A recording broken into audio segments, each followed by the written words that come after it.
कोई कसौटी नहीं हो सकती है कि साहब ये आंदोलन कोई नहीं कर रहा है, बेरोजगार आंदोलन नहीं कर रहे हैं इसलिए बेरोजगारी नहीं है। किसान जो आंदोलन कर रहे हैं उसका प्रभाव अन्य राज्यों पर नहीं पड़ेगा, इस गलतफहमी में रहने की जरूरत नहीं है। गांधी को मानने वाले और दिन भर गांधी का 10 दफे नाम लेने वाले नीतीश कुमार जो है वो ठीक उनके विपरीत काम कर रहे हैं। सरकार जिद्द बाने हुए है। ये नरेंद्र मोदी जो है ये डेमोक्रेसी में यकीन करने वाला नहीं है, तानाशाह दिमाग है। नमस्कार, मेरा नाम आलोक है। आप लाइव चीज़ देख रहे हैं। कृषि कानून के विरोध में कल भारत बंद का आह्वान किया गया है। कई किसान संगठनों ने इसका आह्वान किया है। और अगर हम बिहार की बात करें तो बिहार में आरजेडी हो, कांग्रेस हो, सीपीआई हो या फिर जन अधिकार पार्टी हो, सभी ने इस बंद को समर्थन दिया है। तो कल बंद जो है वह दिखेगा कृषि कानूनों के खिलाफ। सड़कों पर नेता जो हैं तमाम राजनीतिक दलों के वो उतरेंगे, लेकिन जेडीयू और बीजेपी जो कि सत्ता पक्ष में है इस वक्त बिहार में, वो साफ साफ कह रही है कि बिहार में किसानों को कोई तकलीफ ही नहीं है। जो विपक्ष आंदोलन कर रहा है, क्या उसमें किसान दिख रहे हैं? क्या किसान सड़कों पर उतर ही नहीं रहे हैं बिहार में? तो फिर बिहार में बंद करने का क्या फ़ायदा? क्या कह रहे हैं शिवानंद तिवारी, आरजेडी के राष्ट्रीय उपाध्यक्ष, इन सवालों पर ज़रा सुनिए। अब यहाँ तो आप कह सकते हैं कि महिलाएं जो हैं वो मैंने आंदोलन नहीं कर रही हैं इसलिए महिलाएं यहाँ सुखी हैं, सुरक्षित हैं, उनको कोई चिंता की बात नहीं है। जो दलित है वो बिल्कुल आराम से है, सुखी है, क्योंकि कोई आंदोलन नहीं कर रहा है। ये तो कसौटी नहीं न है कि कौन तबका आंदोलन कर रहा है और कौन तबका आंदोलन नहीं कर रहा है। नीतीश कुमार के यहाँ दलित समाज के लोग जो है जुलूस निकाल करके नहीं गए थे मांग करने के लिए कि हमको महादलित बना दीजिए, तो उन्होंने क्यों बनाया? तो ये पॉलिटिकल लोगों का काम है। अब ये कोई कसौटी नहीं हो सकती है कि साहब ये आंदोलन कोई नहीं कर रहा है, बेरोजगार आंदोलन नहीं कर रहे हैं इसलिए बेरोजगारी नहीं है, भले महंगाई नहीं है इसलिए कि महंगाई के खिलाफ कोई आंदोलन नहीं हो रहा है। ये तर्क बिल्कुल गलत है। ये आप कह सकते हैं कि जिन इलाकों में किसान थोड़ा समृद्ध हैं और जिनमें जागरूकता ज़्यादा है और जिनका संगठन है वो लोग आंदोलनरत हैं, लेकिन यहाँ किसानों का कोई संगठन नहीं है। किसानों में इतनी गरीबी है, इतना माने जात पात टोला मोहल्ला में इस तरह से बटे हुए हैं किसान, जिसकी वजह से उनकी एकजुटता नहीं है।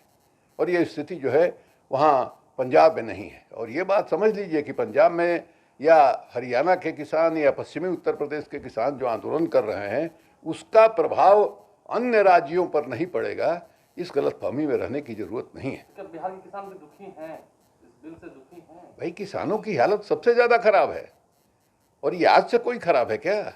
महात्मा गांधी आए 1917 में यहाँ नीला जो अंग्रेज जमींदार थे उनके खिलाफ संघर्ष करने के लिए, और उन्होंने जो गरीबी का वर्णन किया है चंपारण के किसानों का, उससे बहुत बेहतर स्थिति हो गई है क्या चंपारण के किसानों की? अब ये अलग बात है कि गांधी को मानने वाले और दिन भर गांधी का 10 दफे नाम लेने वाले नीतीश कुमार जो है वो ठीक उनके विपरीत काम कर रहे हैं। वो नीलहे लोगों के हाथ में अंग्रेजों ने सौंप दिया था किस खेती, और ये कारपोरेट सेक्टर के हाथ में जो है सौंप रहे हैं। दोनों एक ही चरित्र की बात है। इसलिए मैंने देखिए एकदम बिल्कुल स्पष्ट है, भारत सरकार ने बगैर सोचे समझे ये कानून बनाया है। जिसके लिए आप कानून बना रहे हैं उनको आप विश्वास में लिए बगैर, उनसे चर्चा किए बगैर, उनका भरोसा हासिल किए बगैर आप कोई कानून बनाते हैं, वो कानून लागू नहीं हो सकता है। और इसमें राज्य सरकार खेती जो है अकेले केंद्र सरकार के हाथ में नहीं है। भारतीय संविधान में जो समवर्ती सूची है जिसमें केंद्र और राज्य दोनों को कानून बनाने का अधिकार है, वो कानून आप बनाने जा रहे हैं तो राज्य को कॉन्फिडेंस में लीजिएगा कि नहीं।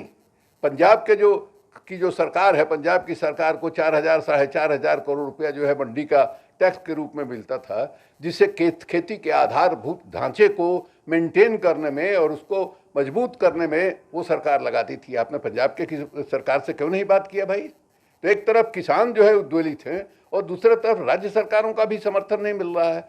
राज्य सरकार वहीं समर्थन कर रही है जहां इनकी सरकार है, जैसे हरियाणा में लोगों ने देखा कि भारतीय जनता पार्टी की सरकार है, उसने किसानों पर आंसू गैस चलाए, वाटर कैनन चलाया, लाठी चार्ज किया, और उसका नतीजा ये हुआ कि मनोहर लाल खट्टर के गांव के किसान जो है वो दिल्ली में जमे हुए हैं, उनके गांव के किसान। ये हालत है यहाँ। तो भाई ये डू और डाई का मामला है, करो या मरो, जो गांधी जी ने नारा दिया था वो स्थिति है। सरकार जिद्द बाने हुए है। ये नरेंद्र मोदी जो है ये डेमोक्रेसी में यकीन करने वाला नहीं है, तानाशाह दिमाग है। ये हम लोगों ने देखा, इनको जीएसटी के मामले में देखा, हम लोगों ने नोटबंदी के मामले में देखा। मैंने सब मामले में जो मन में आया वो कर दिया और देश को उसका खामियाजा भुगतना पड़ता है। तो आपने सुना, इन सवालों के जवाब दे रहे थे राजद के राष्ट्रीय उपाध्यक्ष हैं शिवानंद तिवारी। उन्होंने साफ साफ कहा है कि बेरोजगार भी सड़कों पर उतर के आंदोलन नहीं कर रहे हैं। तो क्या बिहार में बेरोजगारी नहीं है? महिलाएं भी सड़कों पर उतर के आंदोलन नहीं कर रही हैं, तो क्या महिलाओं के साथ अत्याचार नहीं हो रहा है? तो ऐसे में जो कई कृषि संगठन हैं जो हरियाणा और पंजाब से निकलकर दिल्ली बॉर्डर तक आ पहुँचे हैं, क्या वह जो मांगे रख रहे हैं वो मांग क्या बिना किसी मतलब के है, जायज़ है? तो ऐसे में देखने वाली बात ये होगी कि क्या कुछ जो तस्वीरें हैं वो कल निकल के आती हैं। भारत बंद का जब आह्वान होगा बिहार में भी उसकी तस्वीरें जो है निकल के आएंगी और वो तस्वीरें हम आप तक ज़रूर पहुंचाएंगे। हमारे चैनल को सब्सक्राइब कर लें, साथ साथ फेसबुक पेज भी लाइक करें। धन्यवाद।